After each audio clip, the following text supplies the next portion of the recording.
Yang membatalkan puasa ada 9. Ada fikih praktis itu di depan, mungkin ada yang jaga. Ada 9 hal yang membatalkan puasa dan 9 orang yang boleh berbuka puasa. Kalau anda tergolong orang yang 9, nggak wajib puasa. Nanti ada setelah ini 9 hal yang membatalkan puasa. Yang pertama adalah mudah dihafal, nanti langsung cara yang menghafal pun sudah saya tata. Yang membatalkan puasa adalah yang pertama, memasukkan sesuatu ke salah satu lubang yang 5. Memasukkan sesuatu ke salah satu lubang 5, lubang mulut, lubang hidung, lubang telinga, lubang buang air kecil, lubang buang air besar. 5. 1, 2, 3, 4, 5. Baik, kita rinci satu demi satu. Memasukkan sesuatu, nanti ibu kesini semua, ibu jangan kedip, tidak usah noleh juga kesini. Ini kedip sedikit tidak paham nanti. Jangan kedip ibu, tidak usah tanya sebelahnya, tanya saya nanti. Kalau ibu tanya sebelahnya tambah nggak ngerti, percaya ya? Ibu tidak usah tanya sebelahnya, ibu tanya ke sini. Masih ada yang bercerita di mana ya? Di sana tuh ada yang cerita. Ini fikih praktis, ibu jangan kelewatan sedikit pun. Nah, yang maksud membatalkan masukkan lubang mulut, lubang hidung, lubang telinga, lubang buang air kecil, lubang buang air besar, ini saya rinci. Yang dimaksud memasukkan ke lubang mulut adalah nelennya. Makanya jangan kedip dulu, nanti salah ya. Nelennya.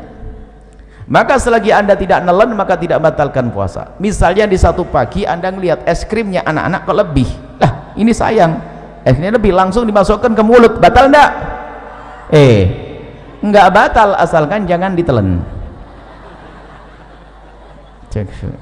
Jangan ditelan, awas jangan. Enggak ada yang berbeda, tanya ulama manapun sama, enggak ada. Enggak batal asalkan jangan di permen masukkan lep, permen batal enggak? Enggak batal asalkan jangan ditelan. Sudah selesai. Sebab yang membatalkan nelennya. Tapi makruh, iseng banget ya, tambah sakit hati es krim masukkan mulut siang hari bulan Ramadan. Tapi kita harus paham yang membatalkan nelen. Makanya kenapa Buya ngomong jangan kedip. Kalau ibu kedip atau ibu noleh ke sebelah, habis itu pulang, oh yang membatalkan nelennya saja ya. Iya bener kan, paham, jelas. Pulang ke rumah ditanya sama anaknya, mama nelen ludah gimana ma? Saya tadi ngobrol. Makanya jangan ngobrol kalau ngaji, nggak usah tanya ke tetangganya. Ayo nelen ludah gimana? Kayaknya batal. Kok kayaknya nih gimana sih? Harus jelas. Nelen ludah itu tidak membatalkan puasa dengan catatan ada 3. Jadi nelen ludah itu tidak membatalkan puasa asalkan ada catatan 3. Yang pertama, ludahmu sendiri. Sudah tidak usah bingung kalau belajar dengan kami, ibu matanya ke sini aja, ibu gak usah bingung, nanti ibu paham sendiri, tidak usah bingung, tidak usah. Saya pikir yang paling mudah itu ibu paham gampangnya. Yang pertama, ludah ditelan itu tidak membatalkan puasa asalkan ludah ibu sendiri. Ludahnya orang lain batal ya, masa ludahnya orang ini ya. Cuman kalau ngomong ludahnya orang lain itu jangan dibayangin ada ludah di meja langsung itu jorok banget. Itu Anda memang belum belajar bagaimana keharmonisan dalam rumah tangga. Ya mungkin sekali seorang suami kalau ciuman kan nggak batal puasa, tapi kalau tertukar lidah suami sama istri ya gitu loh. Contohnya yang indah, contoh kok jorok banget. Rumah tangga model apa itu? Jadi kan tertukar ludah, batal tidak? Batal karena bukan ludahnya sendiri. Jadi kalau ludah orang lain batal. Yang kedua, ludah ditelan tidak membatalkan puasa asalkan ludah masih ada di dalam mulutnya. Tapi kalau ludah itu ibu iseng mulai pagi sampai siang dikumpulkan di gelas, sampai dapat setengah gelas, masya Allah, taruh di kulkas dingin. Setelah itu ibu minum di siang hari, batal enggak? Batal karena sudah keluar dari mulut. Kalau sampai enggak paham omongan yang begini, masuk SLB, dibuat yang gampang begini. Makanya jangan noleh-noleh, sudah saya bikin yang paling gampang. Yang ketiga, ludah itu ditelan tidak membatalkan puasa asalkan ludahnya masih asli, belum bercampur dengan yang lainnya. belum campur sama permen, belum campur sama kopi, belum campur sama es krim. Jelas? Baik, kalau saya punya ludah begini saya telan, tidak batal puasa saya karena ludah masih ada di mulut saya, ludah belum bercampur dengan sesuatu, dan ludah saya sendiri. Selesai? Baik, sudah jelas yang pertama, nggak usah bingung. Berarti kalau ditanya anaknya, ludah batal enggak Mi? Jelas tidak, asalkan begini. Sebab ada orang ditanya, Ustadz, nelan ludah batal enggak? Kayaknya enggak. Kayaknya enggak. Ini fikih apa itu? Nelan enggak salah itu? Kayaknya enggak. Enggak ada, harus tidak. Begitu, selesai. Kemudian setelah itu masukkan lubang hidung. Nah, masukkan lubang hidung. Memasukkan ke lubang hidung membatalkan puasa. Langsung ada yang stres. Pengajian paling tidak enak. Kenapa Ibu? Saya punya hobi aduh, ini gimana ini? Nah, makanya kalau ngaji lanjutin, jangan ngobrol, jangan main HP. Ngaji main HP ketinggalan dengan ngobrol sama Tuhan. Nah, yang dimaksud membatalkan puasa, memasukkan sesuatu ke lubang hidung adalah jika sesuatu itu telah kita masukkan sampai kepada batas yang seandainya yang kita masukkan itu air, kita akan merasakan panasnya gerak bagian atas, ya nak? Kalau kita masukkan air panas ya bagian atas. Maka kalau kita masukkan sesuatu ke lubang atas sampai bagian atas yang panas, itulah maka batal puasa kita. Tapi kalau kita masukkan sesuatu masih lubang bawah, itu tidak membatalkan puasa. Maka kami sampaikan kepada semuanya kabar gembira bagi yang suka hobi, bahwa ternyata ngupil tidak membatalkan puasa. Selesai. Cuman jangan di depan umum, malu lah ya, ditutup lah. Selesai. Paham atau belum? Saya sambung bab wudhu dulu. Wudhu berkumur batal enggak? Ibu kumur, ya Allah, ibu ini baru Ustadznya belum pindah. Ibu kalau berkumur batal enggak? Nah, asalkan airnya jangan di gitu aja kok pusing nih, ngapain sih ngajinya bagaimana ini? Saya belum pergi. Kumur sunnah bahkan, bukan. Jadi ibu kalau bulan Ramadan tetap kumur ya, hukumnya sunnah. Coba batal enggak? Berarti omongan saya salah enggak tadi? Masukkan satu ke lubang mulut tidak batal asalkan jangan di selesai. Baru gamblang. Ada ibu yang bengong kok enggak batal masukin permen ya, kok enggak batal masukin permen ya, kok enggak batal. Makanya ngaji yang benar sekarang. Wong kumur sunnah kok. Baik, kalau kumur biarpun berpuasa. Kemudian saya kasih ilmu lagi. Kalau anda lagi berkumur di bulan Ramadan kemudian sudah anda buang airnya, maka anda jangan ragu lagi, biarpun ada rasa dingin-dingin itu dimaafkan, asalkan waktu anda membuang air kumur tadi anda buang 100%, nggak ada yang ditahan sedikit pun.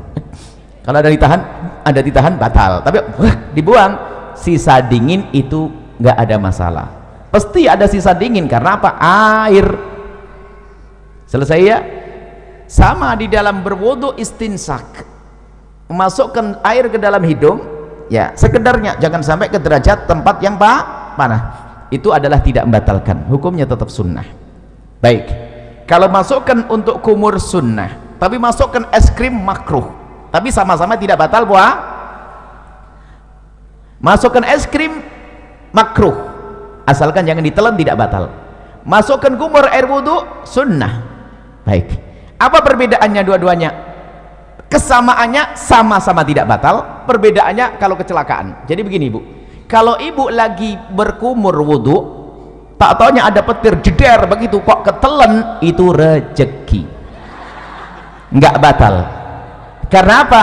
Ibu menjalankan perintah lalu ketelen. Diperintahkan, sunnah itu kan diperintahkan, paham ya? Tapi masukkan es krim diperintahkan enggak? Nah, berbeda kalau ibu lagi main-main rapkan ilmu, kata Buya nggak batal masukkan es krim. Baru masukkan es krim nginjak kucing digigit, ketelen, batal. Main-main ngapain es krim masukin mulut? Jelas ya? Baik, ini yang pertama, masukkan mulut, lubang hidung, selesai. Masukkan suatu ke lubang telinga. Lubang telinga bagian mana sih? Lubang telinga itu bagian dalam. Bagian dalam bagaimana? Bagian dalam lubang telinga itu yang batal kalau kita masukkan sesuatu ke lubang tersebut. Lubang dalam adalah lubang yang tidak bisa dijangkau oleh jari kelingking ini. Tapi kalau masih kelingking begini, ini luar. Kalau anda begini kan gatal, anda korek dengan jemari kelingking, tidak batal. Tapi kalau pakai korok kuping masuk ke dalam, batal. Selesai. Ini dalam madhab kita Imam Asy-Syafi'i radhiyallahu ta'ala anhu. Baik, selesai. Lubang depan, lubang belakang. Mohon maaf, ini majelis mulia, agar tidak dirubah menjadi majelis guyonan. Kami himbau kepada para asatidz sekalipun, kalau masuk wilayah-wilayah seperti ini harus waspada. Sebab kalau majelis dijadikan majelis guyonan, akan dicabut berkahnya majelis. Memasukkan suatu ke lubang depan, misalnya seorang laki-laki, mohon maaf, lubang kemaluannya ditetesin air, batal. Atau seorang ibu pakai obat, dimasukkan obat ke dalamnya, obat anti keputihan segala macam, batal.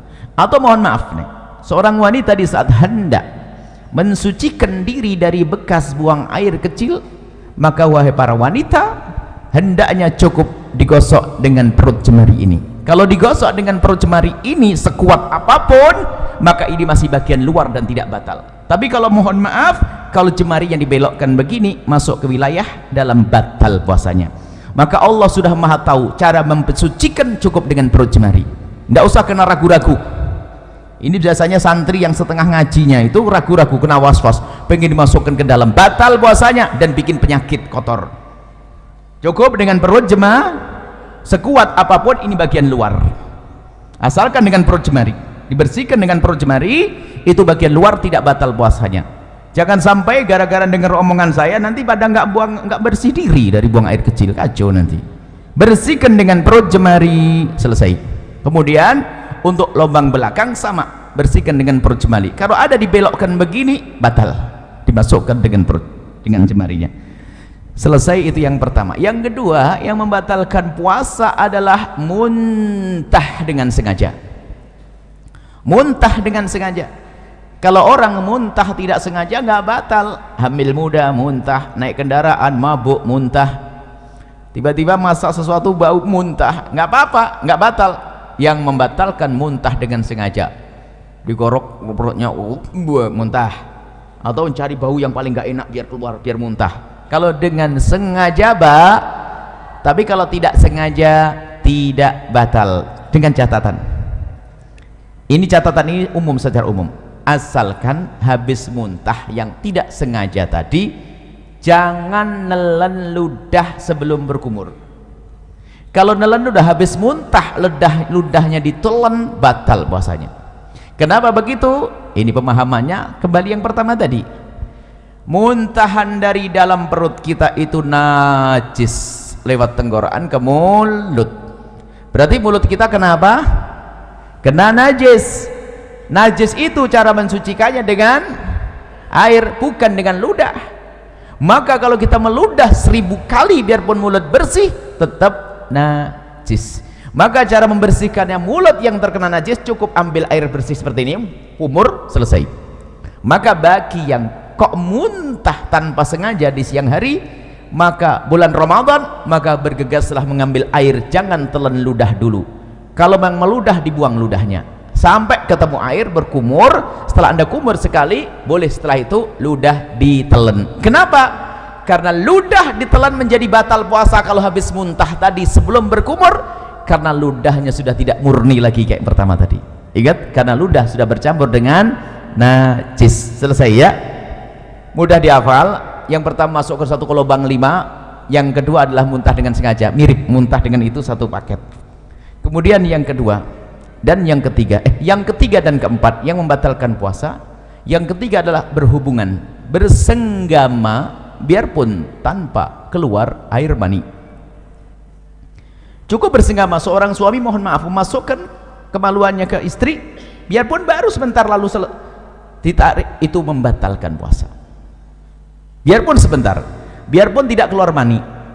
Kami hanya membahas urusan suami istri. Bagaimana dengan zina? Sama, zina batal puasa. Naudzubillah. Menggauli kambing batal puasa. Cuman tidak dibahas di sini karena apa? Ya itu orang-orang bukan ahli iman itu, ya enggak? Kita bicara yang halal. Memasukkan, bersenggama, biarpun tanpa keluar mani, senggama yang sengaja. Ukuran membatalkan bagi seorang suami sederhana. Mohon maaf ini majelis mulia, jika seorang suami sudah memasukkan semua wilayah kepala kemaluannya, kepalanya saja, ke wilayah wanita, batal puasanya. Tidak harus semua batang kemaluannya, tapi cukup kepalanya saja sudah batal.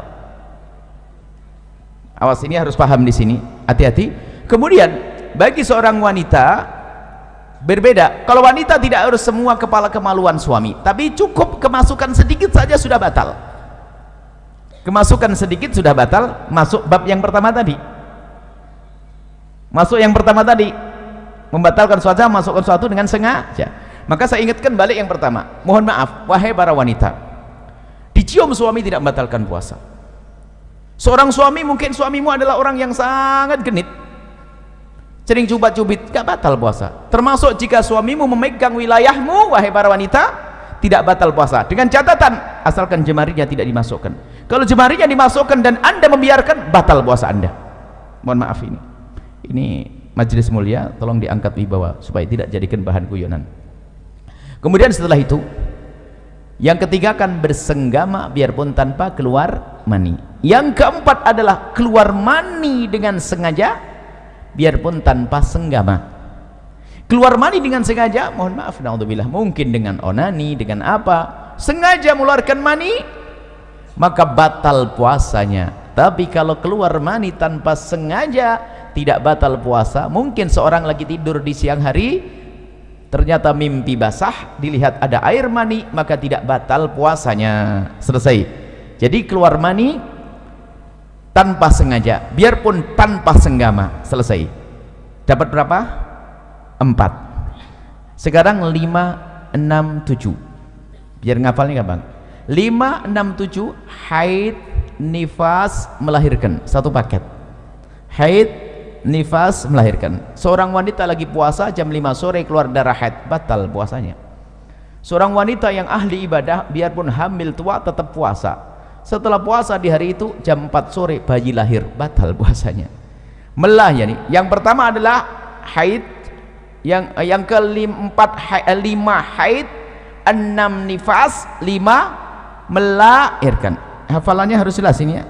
Melahirkan bayi atau bakal bayi. Tolong diingat kalimat bakal bayi di sini. Bayi atau bakal. Kalau bakal bayi itu apa? Keguguran. Jadi kalau keguguran batal enggak? Batal enggak? Hah? Iya, jangan kaget digituin saja sudah berubah. Kan sudah ngomong bayi atau bakal bayi. Kalau kata bidan, aduh sabar, berarti batal puasanya. Selesai? Dapat 7. Yang ke-8 sendiri. Yang ke-8 adalah hilang akal. Hilang akal. Hilang akal ini ada 3 martabat, ada 3 model. Yang pertama adalah gila. Gila. Kalau ada orang gila, saya tidak bisa nyontohin. Gila itu gimana? Gila, misalnya lagi ngobrol begini kok tiba-tiba gila, batal puasanya. Biarpun gilanya sebentar. Lagi ngobrol tiba-tiba gila sebentar, batal puasanya. Gila membatalkan puasa. Hilang akal martabat yang kedua adalah pingsan. Hilang akal tidak pingsan? Pingsan membatalkan puasa kalau pingsannya itu sehari penuh. Habis sahur pingsan, sadar-sadar isya. Puasanya batal. Karena apa? Pingsannya sehari ini kebalikan dari gila tadi. Tapi kalau kita pingsan kok sempat sadar di siang hari biarpun sebentar, puasanya sah. Contoh, pingsan habis sahur, tak taunya bangun-bangun zuhur, kaget lihat matahari, pingsan lagi dia sampai isya. Puasanya sah atau tidak? Sah atau tidak? Sah, karena sempat sadar biarpun sebentar. Selesai. Hilang akal yang ketiga, tidur. Tidur ini tidak membatalkan puasa biarpun tidurnya sehari penuh. Habis sahur tidur, bangun-bangun isya. Bukan kerbau ini. Kalau kerbau masih suka bangun itu. Kalau ada orang tidurnya kayak begini, tidurnya apa nggak tahu. Bangun habis sahur, tidur bangun-bangun ini, puasanya sah atau tidak? Sah atau tidak? Ya sah lah bu. Ini kan bukan bab sholat ibu, ini bab puasa. Kalau bab sholat lain cerita nanti ya. Lah kalau orang tidur beneran ya sholatnya nggak dosa kok. Orang tidur tuh termasuk udurnya sholat kok. Cuman ya keterlaluan, masa ada orang tidur kayak begitu. Baru sholatnya diqadha nanti. Tapi yang nggak sah itu sengaja, saya mau tidur nggak mau sholat. Nah ini nggak bener. Orang namanya tidur, ada tidur berapa tahun, 350 tahun ada kok, ya kan? Baik, jadi tidur tidak membatalkan puasa. Sama-sama hilang akal ya, harus paham. Hilang akal ada 3 model. Yang ke-9 adalah murtad. Murtad itu misalnya mengatakan Nabi Muhammad bukan Nabi, atau ada Nabi setelah Nabi Muhammad, atau Quran bukan wahyu dari Allah, atau merendahkan syiar, merendahkan adzan, merendahkan puasa, merendahkan haji, merendahkan surga, merendahkan neraka. Itu murtad, keluar dari iman. Kalau orang murtad langsung batal puasanya. Saya urai dari yang pertama, setelah itu jangan mikir lagi setelah itu apa yang membatalkan. Yang membatalkan hanya 9. Yang pertama, masukkan satu ke lubang 5. Kedua, muntah. Seiring ya, muntah huruf usar masih di sini kan, lubang 5 kan sini, 1, 2, 3, 4, 5, muntah masih di sini. Yang kedua muntah. Yang ketiga dan keempat, bersenggama dan keluar mani. Bersenggama tanpa keluar mani. Yang keempat, keluar mani biarpun tanpa senggama. Hafal? Hafal belum? Kalau tidak hafal, tidak dilanjutin ini. 5, 6, 7 haid, nifas, melahir. Yang ke-8 hilang akal. Selesai. Hilang akal ada 3 model. Yang ke-9 apa? Murtad. Selesai, jangan mikir lagi setelah itu. Nah, kalau nanti ada yang bertanya, yang jawab temannya. Baik, saya coba, saya uji, saya tes.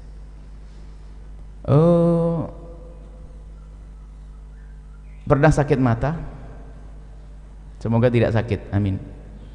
Kalau sakit mata, pernah tidak dikasih obat? Pahit tidak di tenggorokan? Batal tidak puasanya? Kan baru di sini Bu Yas. Saya ngajar di sini kok bisa ngomong. Memang Bu yang ngomong ada mata tadi. Kok jadi batal, bagaimana ini ceritanya?